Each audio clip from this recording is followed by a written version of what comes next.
Hi ನಮಸ್ತೆ, ಆಹಾರ ಬುತ್ತಿಗೆ ಸ್ವಾಗತ. ಇವತ್ತು ನಾನು ಮೊಟ್ಟೆ ಪಪ್ಸ್ ಮಾಡಿ ತೋರಿಸ್ತೀನಿ ನಿಮಗೆ. ಬೇಕ್ರಿಯಲ್ಲೇ ಸಿಗುತ್ತಲ್ಲ ಅದೇ ಥರ ನಾನು ಮನೆಯಲ್ಲೇ ಮೊಟ್ಟೆ ಪಪ್ಸ್ ಮಾಡಿ ತೋರಿಸ್ತೀನಿ. ನೀವು ಬೇಕ್ರಿಯಲ್ಲಿ ತಂದು ಮಕ್ಕಳಿಗೆ ಕೊಡೋ ಬದಲು ಮನೇಲಿ ಮೊಟ್ಟೆ ಇದ್ದರೆ ಸಾಕು, ಮೈದಾ ಹಿಟ್ಟಿದ್ರೆ ಸಾಕು, ಈ ಥರದೊಂದು ಮೊಟ್ಟೆ ಪಪ್ಸು ನಾವು ಮಾಡ್ಕೋಬೋದು. 3 ಮೊಟ್ಟೆ ನಾನು ಬೇಯಿಸಿಟ್ಕೊಂಡಿದ್ದೀನಿ. ಇವಾಗ ಸಿಪ್ಪಿ ತೆಗೆದು ಸೈಡ್ಗೆ ಇಟ್ಕೊಂಡು ಇದನ್ನು ಹಿಟ್ಟು ಕಲಸಿ ತೋರಿಸ್ತೀನಿ. ಆಮೇಲೆ ಹಿಟ್ಟು ಕಲಸಿ ಇಟ್ಟಾದ ನಂತರ ಒಗ್ಗರಣೆ ಹಾಕಿ ಮೊಟ್ಟೆ ಪಪ್ಸ್ ಹೇಗೆ ಮಾಡೋದಂತ ತೋರಿಸ್ತೀನಿ, ಬನ್ನಿ. ನೋಡಿ, ಇವಾಗ ಒಂದು ಅಗಲವಾಗಿರೋ ಬೌಲ್ ತೊಗೋಬೇಕು. ಅದಕ್ಕೆ ನಾನು ಹಿಟ್ಟು ಹಾಕ್ತಾಯಿದ್ದೀನಿ. ನೋಡಿ, ಇವಾಗ ಸ್ವಲ್ಪ ರುಚಿಗೆ ತಕ್ಕಷ್ಟು ನಾವು ಉಪ್ಪು ಹಾಕ್ಕೊಳ್ಳೋಣ. ನೋಡಿ, ಒಂದು ಅರ್ಧ ಸ್ಪೂನಷ್ಟು ನಾನು ಉಪ್ಪು ಹಾಕ್ಕೊತಾ ಇದ್ದೀನಿ. ಇವಾಗ ನೋಡಿ, ಒಂದು 2-3 ಸ್ಪೂನಷ್ಟು ನಾನು ಎಣ್ಣೆ ಹಾಕ್ಕೊತಾ ಇದ್ದೀನಿ. ಎಣ್ಣೆ ಹಾಕ್ಕೊಂಬಿಟ್ಟು ನಾವು ಹೀಗೆಲ್ಲ ಮಿಕ್ಸ್ ಮಾಡ್ಕೊಂಬಿಟ್ಟು ಇವಾಗ ಇದನ್ನು ಕಲಸೋಣ.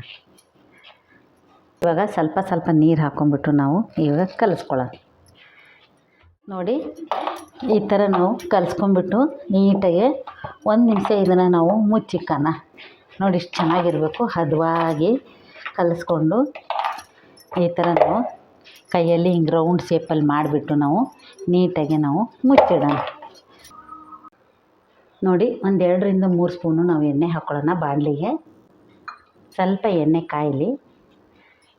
ಕಾಯ್ದ ನಂತರ ನಾನು 1 ಸ್ಪೂನ್ ಆಗೋಷ್ಟು ನಾನು ಸಾಸಿವೆ ಹಾಕ್ಕೊತಾ ಇದ್ದೀನಿ. 1 ಸ್ಪೂನ್ ಆಗೋಷ್ಟು ನಾನು ಜೀರಿಗೆ ಹಾಕ್ಕೊತಾ ಇದ್ದೀನಿ. ಇವಾಗ ನಾನು 2 ಹಸಿಮೆಣಸಿನ್ಕಾಯಿ ಹಾಕ್ಕೊತಾ ಇದ್ದೀನಿ. ಒಂದು 3 ಈರುಳ್ಳಿ ಕಟ್ ಮಾಡಿ, ಚಿಕ್ಕದಿದ್ದರೆ ಒಂದು 4-5 ಕಟ್ ಮಾಡಿಬಿಟ್ಟು ನಾವು ಈಗ ಹಾಕ್ಕೊಳ್ಳೋಣ. ಚೆನ್ನಾಗಿ ಇದನ್ನು ನಾನು ಫ್ರೈ ಮಾಡ್ತೀನಿ. ಈರುಳ್ಳಿ, ಹಸಿಮೆಣಸಿನ್ಕಾಯಿ, ಚಿಲ್ಲಿ ಪೌಡ್ರು ಎಲ್ಲ ಹಾಕಿಬಿಟ್ಟು ಚೆನ್ನಾಗಿ ಫ್ರೈ ಮಾಡ್ಕೊಂಬಿಟ್ಟು ನಾವು ಮೊಟ್ಟೆ ಪಪ್ಸ್ ಮಾಡ್ರೆ ಮಾತ್ರ ಸೂಪರಾಗಿ ಆಗುತ್ತೆ.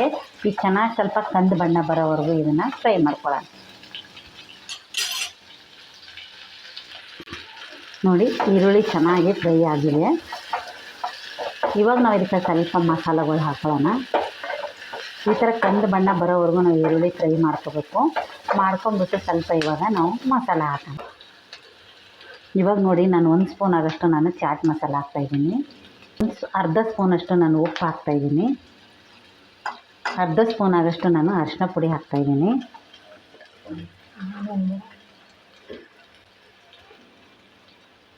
ಚಿಲ್ಲಿ ಪೌಡ್ರ್ ಹಾಕೋಣ. ಹಾಕಿಬಿಟ್ಟು ಚೆನ್ನಾಗಿ ಇದನ್ನು ನಾವು ಮಿಕ್ಸ್ ಮಾಡೋಣ.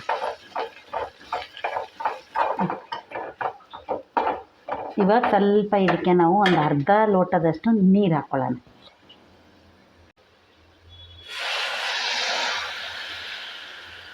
ಒಂದು ಅರ್ಧ ಲೋಟದಷ್ಟು ನಾವು ನೀರು ಹಾಕ್ಕೊಳ್ಳೋಣ. ರುಚಿಗೇನೆ ಉಪ್ಪು ಖಾರ ನೋಡ್ಕೊಂಬಿಟ್ಟು ಇದನ್ನು ಚೆನ್ನಾಗಿ ಬೇಯಿಸ್ಕೊಂಡು ಪಕ್ಕಕ್ಕೆ ಇಟ್ಬಿಟ್ಟು ಇವಾಗ ನೆಕ್ಸ್ಟ್ ಏನು ಮಾಡೋದಂತ ನೋಡೋಣ, ಬನ್ನಿ. ನೋಡಿ, ಹಿಟ್ಟು ಎಷ್ಟು ಚೆನ್ನಾಗಾಗಿದೆ ಅಂತ. ಇದು ಸೂಪರಾಗಿ ಆಗಿದೆ ಹಿಟ್ಟು ಮಾತ್ರ. ನೋಡಿ ಎಷ್ಟು ಚೆನ್ನಾಗಿದೆ ಅಂತ. ಇವಾಗ ಇದನ್ನು ನಾವು ಪಕ್ಕಕ್ಕೆ ಇಟ್ಬಿಟ್ಟು ಇದಕ್ಕೊಂದು ಸ್ಟಫಿಂಗ್ ರೆಡಿ ಮಾಡ್ಕೊಳ್ಳೋಣ. ಇದನ್ನು ಪಕ್ಕಕ್ಕೆ ಇಡ್ತೀನಿ. ಇಟ್ಬಿಟ್ಟು ಒಂದು ಅಗಲವಾಗಿರೋದು ಒಂದು ಚಿಕ್ಕದು ಬಟ್ಲು ತೊಗೊಳ್ಳೋಣ. ನಾವು ಒಂದು 4-5 ಸ್ಪೂನಷ್ಟು ನಾನು ಕಾರ್ನ್ಫ್ಲವರ್ ಹಾಕ್ಕೊತಾ ಇದ್ದೀನಿ. ನೀವು ಕಾರ್ನ್ಫ್ಲವರ್ ಇಲ್ಲ ಅಂದರೆ ನೀವು ಮೈದಾ ಹಿಟ್ಟು ಯೂಸ್ ಮಾಡ್ಬೋದು. ಇವಾಗ ಇದಕ್ಕೆ ನಾವು ಸ್ವಲ್ಪ ಎಣ್ಣೆ ಹಾಕ್ಕೊಳ್ಳೋಣ. ಸ್ವಲ್ಪ ಜಾಸ್ತಿನೇ ಎಣ್ಣೆ ಹಾಕ್ಕೊಂಬಿಟ್ಟು ಇದನ್ನು ಚೆನ್ನಾಗಿ ಮಿಕ್ಸ್ ಮಾಡಿ ನಾವು ಇಟ್ಕೋಬೇಕು. ಯಾಕಂದ್ರೆ ಮೊಟ್ಟೆ ಪಪ್ಸ್ ಮಾಡೋಕ್ಕೆ ಇದು ಬೇಕೇ ಬೇಕು. ಇದನ್ನು ಹಚ್ಚಿದ್ರೇ ಅದು ಚೆನ್ನಾಗಿ ಮೊಟ್ಟೆ ಪಪ್ಸ್ ಆಗೋದು. ಈ ಥರ ನಾವು ಗಂಟಿಲ್ದಂಗೆ ಕಲಿಸ್ಬಿಟ್ಟು ರೆಡಿ ಮಾಡಿ ನಾವು ಪಕ್ಕಕ್ಕೆ ಇಟ್ಕೊಳ್ಳೋಣ. ನೋಡಿ, ಚೆನ್ನಾಗಿ ಈ ಥರ ನಾವು ನಾದ್ಕೊಂಬಿಟ್ಟು ನಾವು ಇದನ್ನು ಒಂದು 5 ಭಾಗ ಮಾಡ್ಕೊಳ್ಳೋಣ.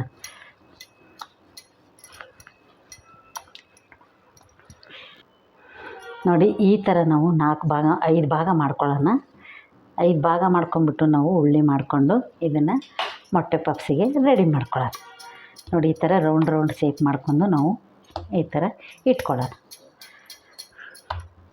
ಇವಾಗ ಸ್ವಲ್ಪ ನಾವು ಮೈದಾ ಹಿಟ್ಟು ಹಾಕ್ಕೊಂಬಿಟ್ಟು ನಾವು ಇದನ್ನು ರೆಡಿ ಮಾಡ್ಕೊಳ್ಳೋಣ. ರೌಂಡಾಗಿ ನಾವು ಅಗಲವಾಗಿ ನಾವು ಇದನ್ನು ಚಪಾತಿ ಥರ ಲಟ್ಟಿಸ್ಕೊಂಬಿಟ್ಟು ಒಂದು ಪ್ಲೇಟ್ಗೆ ತೆಗಿಯೋಣ. ಇದೇ ಥರ ನಾನು 5 ಮಾಡ್ಕೊಂಬಂದು ನಿಮಗೆ ಹೇಗೆ ತುಂಬೋದಂತ ತೋರಿಸ್ತೀನಿ. ನೋಡಿ, ಎಲ್ಲನೂ ನಾನು 5 ಮಾಡ್ಕೊಂಬಂದಿದ್ದೀನಿ. ಇವಾಗ ನಾವು ಸ್ಟಫಿಂಗ್ ಮಾಡಿ ಇದನ್ನು ಎಗ್ ಪಪ್ಸದು ಹೇಗೆ ಮಾಡೋದು ಎಲೆ ಅಂತ ನಾನು ನಿಮಗೆ ತೋರಿಸ್ಕೊಡ್ತೀನಿ. ಈ ಥರ ನಾವು ಹಾಕಬೇಕು. ಹಾಕಿಬಿಟ್ಟು ನೀಟಾಗಿ ಎಲ್ಲ ಕಡೆಯೂ ಈ ಥರ ನಾವು ಸವರ್ಬಿಟ್ಟು ನೀಟಾಗಿ ನಾವು ಮತ್ತೆ ಮೇಲೆ ಒಂದು ಎಲೆ ನಾವು ಹಾಕ್ಕೋಬೇಕು. ಸ್ವಲ್ಪ ಇದಕ್ಕೆ ಮೈದಾ ಹಿಟ್ಟು ಮೇಲೆ ಸ್ವಲ್ಪ ಉದುರಿಸ್ಬೇಕು ನೋಡಿ. ಹಿಂಗೆ ಹಾಕ್ಬಿಟ್ಟು ನಾವು ಮತ್ತೆ ಒಂದು ಎಲೆ ತೊಗೊಂಡ್ಬಿಟ್ಟು ಇದ್ರ ಮೇಲೆ ಹಾಕೋಣ. ನೋಡಿ ಎಷ್ಟು ಚೆನ್ನಾಗಿರುತ್ತೆ ಅಂದರೆ ಸೂಪರಾಗಿರುತ್ತೆ. ಇದು ತುಂಬ ಚೆನ್ನಾಗಿರುತ್ತೆ. ಇದು ಅಷ್ಟು ಚೆನ್ನಾಗಿ ಲೇಯರ್ ಬರುತ್ತೆ. ಇದೇ ಥರ ನಾನು 5 ಜೋಡಿಸ್ಕೊಂಬರ್ತೀನಿ. ಮಾಡ್ಕೊಂಬಿಟ್ಟು ಬನ್ನಿ ನೋಡಿ. ಇವಾಗ ನಾನು 5 ಜೋಡಿಸ್ಕೊಂಡಿದ್ದೀನಿ ನೋಡಿ ಎಷ್ಟು ಚೆನ್ನಾಗಿದೆ ಅಂತ.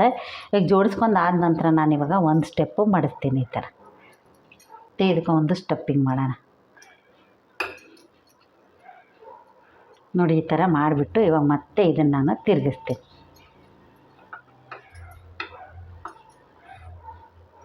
ಮತ್ತೆ ಈ ಥರ ಒಂದು ಸ್ಟೆಪ್ಪಿಂಗ್ ಮಾಡೋಣ. ಇವಾಗ ನಾವು ಇದನ್ನು ಮತ್ತೆ ಫೋಲ್ಡ್ ಮಾಡೋಣ ನೋಡಿ. ಮಾಡಿಬಿಟ್ಟು ನಾನು ಈ ಥರ ಫೋಲ್ಡ್ ಮಾಡಿ ಇವಾಗ ನೀಟಾಗಿ ಇದನ್ನು ನಾವು ಕೈಯಿಂದ ಈ ಥರ ದೊಡ್ಡದಾಗಿ ಮಾಡ್ಕೊಂಬಿಟ್ಟು ನಾವೀಗ ಮೈದಾ ಹಿಟ್ಟು ಹಾಕ್ಬಿಟ್ಟು ಚೆನ್ನಾಗಿ ಇದನ್ನು ಲಟ್ಸೋಣ ನೋಡಿ. ಇವಾಗ ನಾನು ಲಟ್ಟಿಸ್ತಾ ಇದ್ದೀನಿ.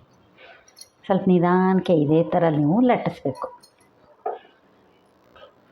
ನೋಡಿ. ನಾವು ಸ್ಕ್ವಯರ್ ಶೇಪಲ್ಲೇ ನೀವು ಈ ಥರ ದೊಡ್ಡದಾಗಿ ಲಟ್ಸ್ಕೊಂಬಿಟ್ಟು ನೀವು ಮೊಟ್ಟೆ ಹಾಕಿ ಮಾಡೋದ್ರಿಂದ ಸಖತ್ತಾಗಿರುತ್ತೆ.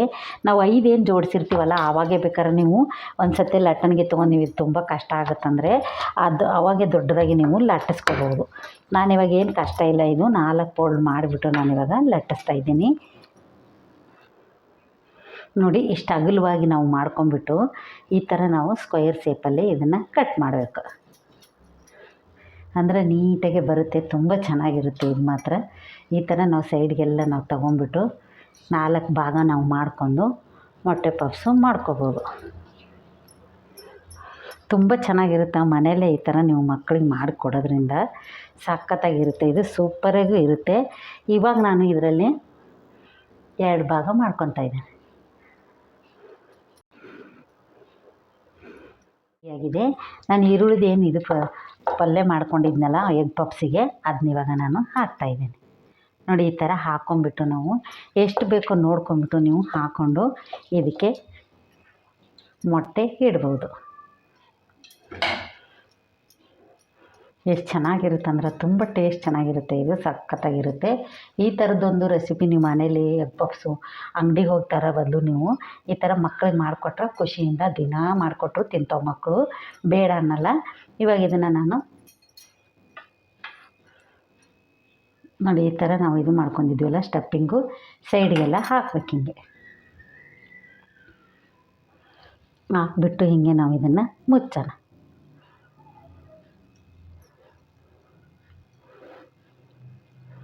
ನೋಡಿ. ಎಷ್ಟು ಚೆನ್ನಾಗಿ ಬರುತ್ತೆ ಅಂದರೆ ಇದು ಸೂಪರಾಗಿರುತ್ತೆ.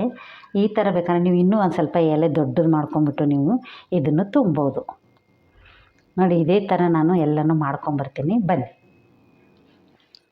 ಈ ಥರ ನಾವು ರೆಡಿ ಮಾಡ್ಕೋಬೇಕು. ರೆಡಿ ಮಾಡ್ಕೊಂಡು ಈರುಳ್ಳಿ ಪಲ್ಯ ಏನಾರು ಉಳಿದ್ರೆ ಮತ್ತು ನಾವು ಹಿಟ್ಟು ಉಳಿದ್ರೆ ಈ ಥರನೂ ನಾವು ವೆಜ್ ಪಪ್ಸು ಮಾಡ್ಕೋಬೋದು. ಮೊಟ್ಟೆ ಪಪ್ಸು ವೆಜ್ ಪಪ್ಸು ಎರಡೂ ಮಾಡಿದ್ದೀನಿ.